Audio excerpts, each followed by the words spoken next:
The boy was born with the appearance of an old man. His mother passed away shortly after giving birth. His father saw him as a bad omen and abandoned him that very night on the steps of a nursing home. Fortunately, the caregivers there discovered the baby in time, though his aged and wrinkled face frightened them. Yet in her panic, Queenie still felt a surge of compassion and carried the baby into the nursing home. The doctor there had never seen such a child before. Beneath his fragile body lay the ailments of the elderly. Cataracts had left him nearly blind. His skin lacked elasticity. His limbs were stiff, and he suffered from severe arthritis, as if an aged soul had wandered into a newborn body. The doctor was certain he would not survive, but Queenie refused to give up. Due to her own health, she had never been able to have children, so she believed this unexpected life was a gift from heaven. She named the child Benjamin and introduced him to the other residents of the nursing home. Time flew by, and 7 years slipped away like sand through her fingers. Benjamin had survived in good health, becoming the most childlike old man there. He longed for the outside world and wished to play with the neighborhood children, but each time his innocent dreams began to soar, Queenie would pull him back to reality. Benjamin deeply cherished this hard-won motherly love, so even when Queenie nagged, he never talked back. Yet the differences in his body filled him with confusion. Because of his condition, no kindergarten dared to accept him. Most of his knowledge came from his adoptive father, Tizzy. Tizzy had learned to read at the age of 5, and his grandfather, a famous theatrical makeup artist, would always bring him opera scripts when he returned home. Growing up surrounded by newspapers, Tizzy was well-read, and though he held an ordinary job, he possessed an impressive depth of knowledge. Because of this, Benjamin had always respected him. Later, Queenie took him to a prayer service. The pastor gently placed his hand on Benjamin's forehead and began to pray. And then something miraculous happened. In that moment, all eyes turned to Benjamin as he miraculously stood up. Yet before the joy could ripple through the crowd, the pastor suddenly staggered and collapsed to the ground. It was then Benjamin understood a cruel truth. Gain and loss always walk hand in hand. At the nursing home, people often gathered in the courtyard to bask in the late afternoon sun. Benjamin thought it was a perfect place to grow up, for here there were no complicated quarrels, only concerns about the weather and the temperature of the bathwater. Although birthdays were sometimes celebrated, the guest of honor rarely smiled. When the candles were blown out, it felt like the silent approach of death's footsteps. One day, an interesting friend entered Benjamin's world. Ngunda was a traveler who, despite having dwarfism, never lost his love for life. He soon decided to take Benjamin outside. Benjamin's first time leaving the nursing home. They sat on a park bench where Benjamin felt the closeness of nature like never before. But I tell you, it is a secret. Fat people, skinny people, tall people, white people, they're just as alone as we are.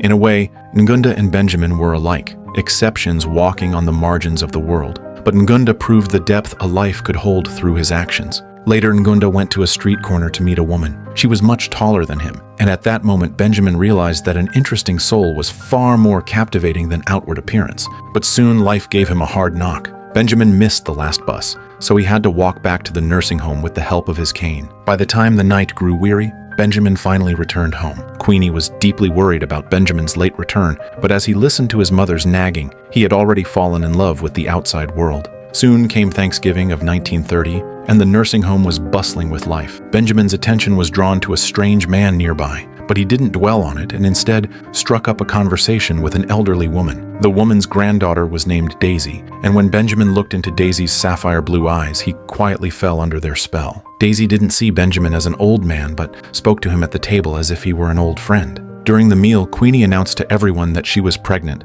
and all were genuinely happy for her. Only Benjamin's face carried a trace of unshakable melancholy. When night fell, Daisy's grandmother told them a story about a kangaroo. It was the first time Benjamin had heard a fairy tale, and his eyes, like Daisy's, sparkled with wonder. As the night deepened, Daisy quietly came to Benjamin's bed and woke him. They slipped under the dining table together, playing Truth or Dare by the soft glow of candlelight. And it was then that Benjamin told Daisy he wasn't really as old as he looked. I thought so. You don't seem like an old person. Like my grandma. I'm not. Daisy was delighted to have met such a special friend in Benjamin. She reached out with curiosity to touch Benjamin's cheek, but just then, Daisy's grandmother appeared at the wrong moment. She urged Daisy to go back to bed, then sharply warned Benjamin not to go near her granddaughter. And you ought to be ashamed of yourself. This was the first time Benjamin had ever been scolded because of his appearance, but fortunately, his mother came out in time. You are a different child, a man child, and Baby, people aren't gonna understand just how different you are. Hearing her words, Benjamin finally calmed down a little. Because of the differences he had lived with since birth, he could only endure a kind of pain that few others would understand. Thankfully, his mother always knew how to give him comfort at just the right time, and that companionship became the cornerstone of his growth. Just as he was about to get into bed, Mr. Dawes suddenly began telling Benjamin how he had been struck by lightning 7 times in his life. Once it happened while crossing the street to collect mail, and another time while building a house. At that moment, Benjamin realized how cruel fate's arrangements could sometimes be. Before long, Queenie's baby was born, and the whole house was filled with the joy and laughter of new life. But Benjamin gradually found himself pushed into the corner as if he had been forgotten. Before he could pull himself out of his loneliness, his friend Ngunda came to bid him farewell. Ngunda planned to continue his journey, for as a traveler,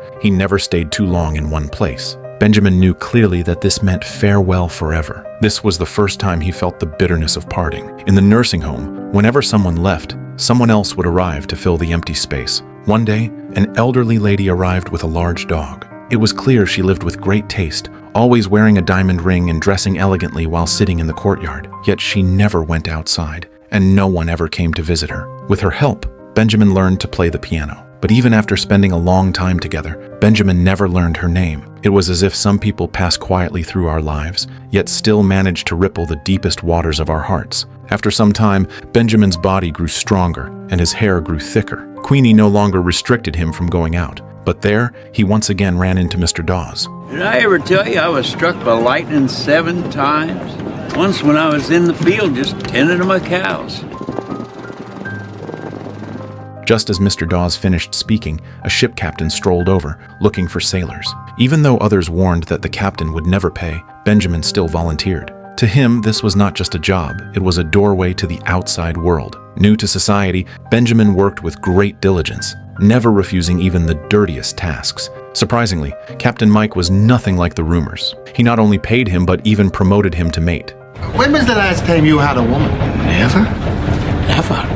Hearing Benjamin say this, Mike was stunned. It was undoubtedly the saddest life story he had ever heard. That night, he took Benjamin to a tavern. He had grown up working in the tugboat business with his father, but his real dream was to be an artist. As he spoke, he revealed his many tattoos, proof that the chains of reality had not locked away his love for art. That night was also sleepless for Benjamin, as he came to understand the importance of earning money. On the way back, Benjamin once again met the stranger he had seen on Thanksgiving. Mr. Button was a button merchant who warmly took Benjamin to a tavern. Under the dim light, they raised their glasses, but Benjamin, trying strong liquor for the first time, was left coughing uncontrollably. That night was unforgettable for him. Benjamin saw many new things outside the nursing home. When they parted, Mr. Button seemed to have endless things to say. Would you mind if, time to time, I stopped by and said hello? Anytime. Time flew by, and growth always arrived quietly without warning. Daisy gradually blossomed into a graceful and beautiful young lady. One early morning, Benjamin and Daisy went to Mike's fishing boat. They woke the sleeping Mike, and though still hungover, he looked into their earnest eyes and decided to set sail. They glided across a fog-covered sea, and just then, a giant ocean liner passed by. Its destination was the distant world Daisy had always dreamed of. That day, Mrs. Maple began to notice that Benjamin's hair was growing thicker. Benjamin confided to her about his gradual youthfulness. To see everybody you love die before you do, it's an awful responsibility. I never thought about life or death that way before. Benjamin, we're meant to lose the people we love. How else would we know how important they are to us? Death always arrives without a sound, and it took away the last trace of warmth from Mrs. Maple. This parting made Benjamin truly feel the pain of losing someone. Now nearly 18, he made his first firm decision to go in search of that guiding light in life that existed only in the distance. Benjamin! Where are you going? Oh, to sea. I'll send you a postcard. From everywhere. Write me a postcard from everywhere. At that time, neither of them could have known that this promise would become the warmest comfort of their lives to come. Benjamin followed Captain Mike north along the Atlantic coast, leaving behind the New Orleans he had depended on. Beyond the waves awaited a much wider world. Meanwhile, Daisy went to New York alone to embrace the shining life she dreamed of. But in the dance troupe, competition was fierce, and Daisy was just a wanderer in the world of dance. Amidst the biting wind and snowflakes covering their cheeks, Benjamin's once frail frame gradually became more upright. That winter, they stayed in an inn called the East Palace. Mike loved to boast about his tattoos, and the hummingbird on his chest was his most treasured piece of art. The hummingbird can flap its wings 1,200 times per minute, and the shape of its wings in motion resembles a sideways number 8, symbolizing infinity. In the north, the days were long, but when night fell, it carried a loneliness and restlessness hard to describe. One night, Benjamin couldn't sleep. He stepped outside his room and unexpectedly ran into a strange woman in the lobby. Benjamin wanted to make some tea and politely asked the woman if she would like a cup as well. At first, the woman declined out of caution, but eventually, she followed Benjamin into the kitchen. During their conversation, Benjamin learned her name was Elizabeth, and that her husband was the British Minister of Trade. But perhaps due to his busy work, he had left Elizabeth alone in this hotel. Maybe it was the depth of the moonlight that night, or maybe it was that two lonely souls had drifted for too long, but they slowly let down their guard and talked deep into the quiet night, only returning to their rooms when daylight came. Yet, when night fell again, they would always meet in the lobby. Benjamin had grown fond of the hotel at midnight. Mice would scurry and pause nearby, and the sound of the heater in the distance and the rustle of the curtains would put him at ease. Gradually, Benjamin realized he seemed to be falling in love with Elizabeth. He wrote about these experiences on postcards too. When Daisy found out, she seemed a little jealous, but with her career on the rise, she had no choice but to push the thoughts aside. Until one day, Elizabeth dressed very formally and brought Benjamin vodka and caviar. It was the first time he had ever tasted something so luxurious. With the soft haze of the drink, Elizabeth began to open up about a long-buried regret. When she was young, she had tried to become the first woman to swim across the English Channel. That attempt stayed with her for life. She had been in the water for 32 hours, with only 2 miles left to reach her goal. But fate played a cruel joke, and the rushing current mixed with sudden heavy rain pulled her dream into darkness. Since then, Elizabeth had never found the courage to try again. Then she reached out and touched Benjamin's face, and in the flicker of light, they both seemed to understand each other's hearts. From that day on, their relationship grew closer. They often strolled along snowy streets, and though the wind was icy, it could not cool the heat in their hearts. But one day, Elizabeth was no longer in the lobby waiting for him. The next day, Benjamin learned that Japan had attacked Pearl Harbor,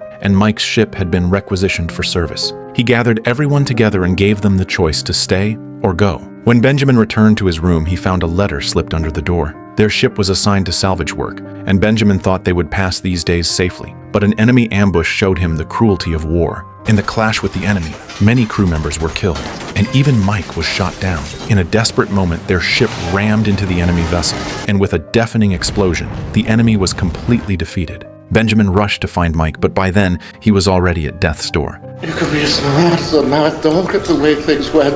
You could swear, curse the fates, but when it comes to the end, you have to let go. After World War II ended, Benjamin survived by luck. Just then, a hummingbird flew over the sea, a creature not belonging to the open ocean. Soon it was 1945, and 26-year-old Benjamin returned to his hometown of New Orleans. By now, Benjamin had completely changed, and even his mother almost didn't recognize him. But his adoptive father had passed away before Benjamin's return. Nothing at the nursing home had changed, and Mr. Dawes appeared once again. Hey, I've been struck by lightning 7 times. Once when I was sitting in my truck just... One morning, Benjamin and Daisy met again, but Daisy didn't recognize him at first. They went back to the room and looked through their favorite childhood story about the big kangaroo. Later, they had dinner together, and Daisy told Benjamin about her experiences over the years and her accomplishments in her dance career. Even after so many years, they still had endless things to talk about. Under the moonlight, Daisy couldn't help but start dancing, like a fairy under the moon, beautiful and graceful. In a moment of deep emotion, she kissed Benjamin. She didn't want to miss the beauty of the night because tomorrow she would be leaving for another country again, but Benjamin gently refused. He knew he was too old for Daisy, and he feared that being close to her would tarnish her brightness, so he chose silence, burying that warmth deep inside. That night, Mr. Button visited again, now weakened by illness. They went together to the familiar restaurant. Mr. Button told Benjamin about the Button factory's development in recent years. When war suddenly broke out, the increased demand for buttons had brought him great profit. But now his time was running out, and he hoped Benjamin could accompany him on the final stretch of his journey. He then took Benjamin to his button factory, but his next words left Benjamin frozen in place. Benjamin, you're my son. I'm so sorry. I never told you before. You were born the night the Great War ended. Your mother died, giving birth to you. I thought you were a monster. I promised you, Mother, I'd make sure you were safe.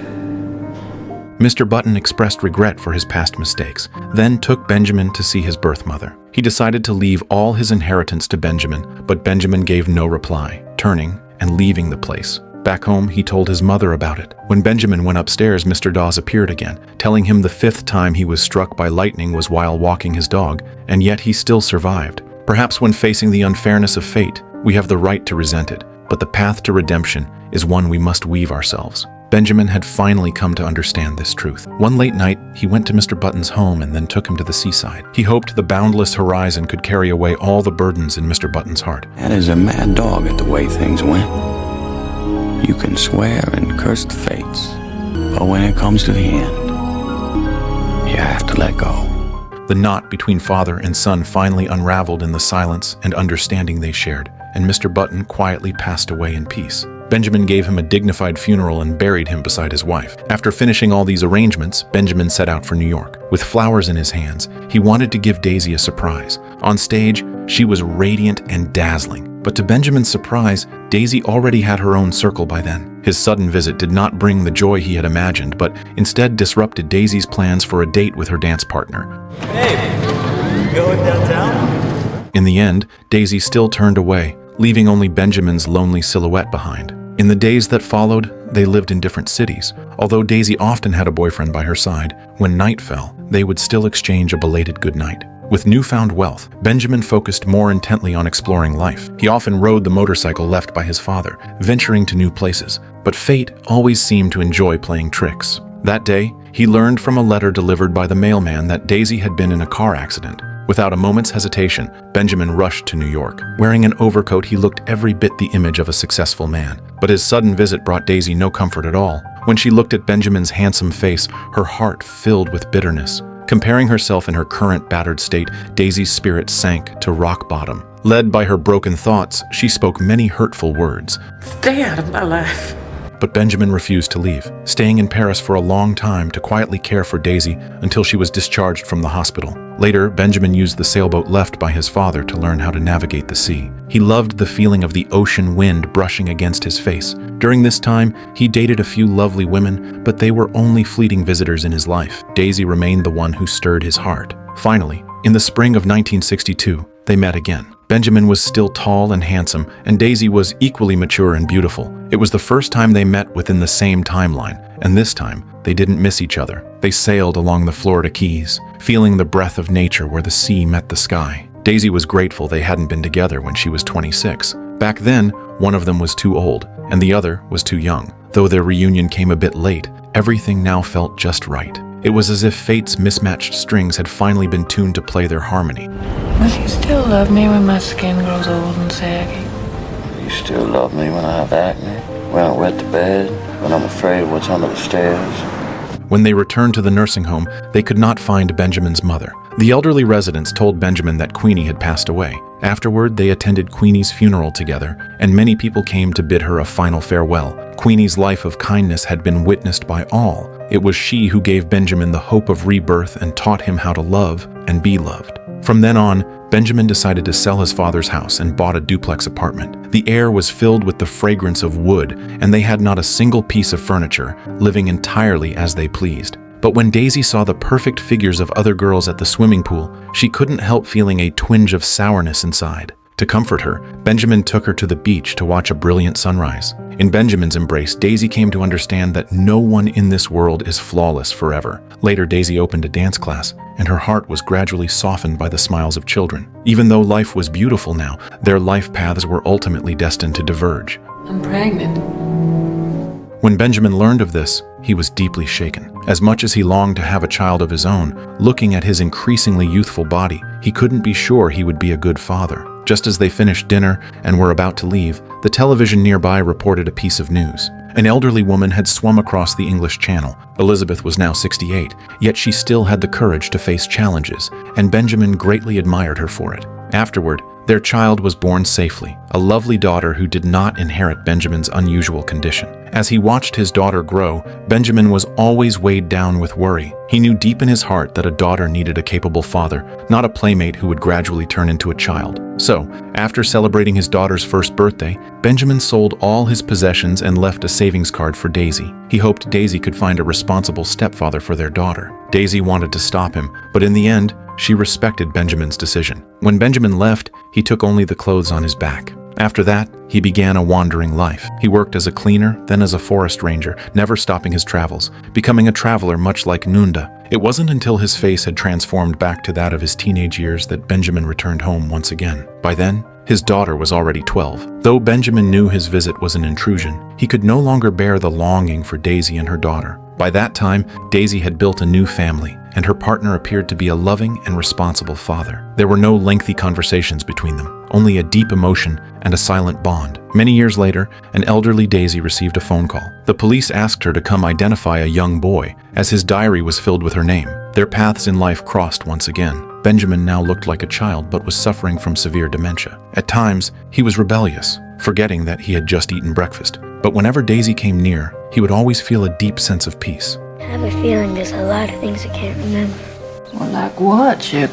And I can't remember what it was. It's okay to forget things.